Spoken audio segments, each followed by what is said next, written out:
much as members of parliament from both sides of the aisle may have finally found the bipartisan spirit in their pledge to exercise the Anglo leasing ghost, or at least deny those behind two of the Anglo leasing contracts money, after listening to the advice given by the Attorney General, it does appear that the government that seemingly has resigned itself to paying will do just that.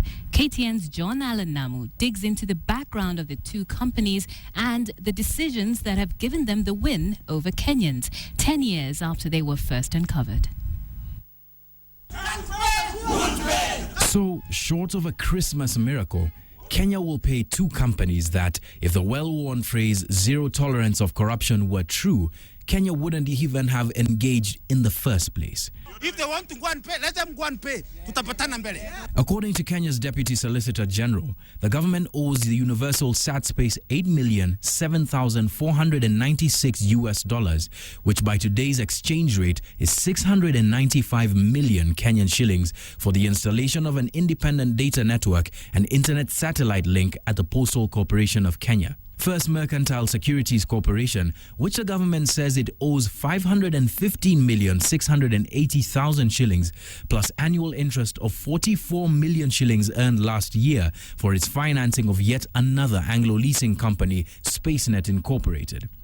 Add legal costs and the Treasury says that it is obligated to pay 1.4 billion shillings.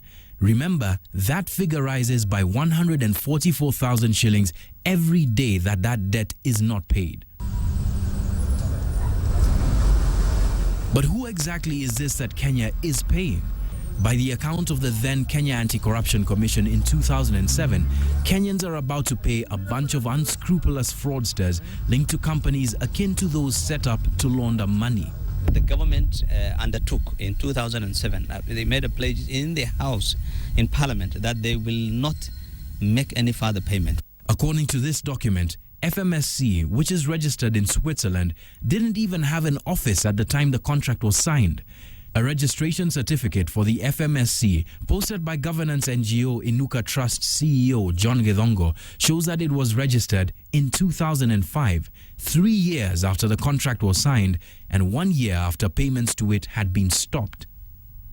Universal Sat Space, according to the KACC document, was incorporated in the US on the 5th of October 2002, 3 months after the contract between it and the government was signed. Definitely should not have been paid. Behind these companies are a number of international players who are variously alleged to have committed fraud at various stages of the contract.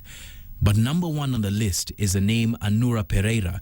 For over a decade, Pereira's name has been linked to the Anglo leasing style contracts as well as to very senior members of the former regime. The letter from the Deputy Solicitor General states that Kenya lost the cases pitting it against the two companies.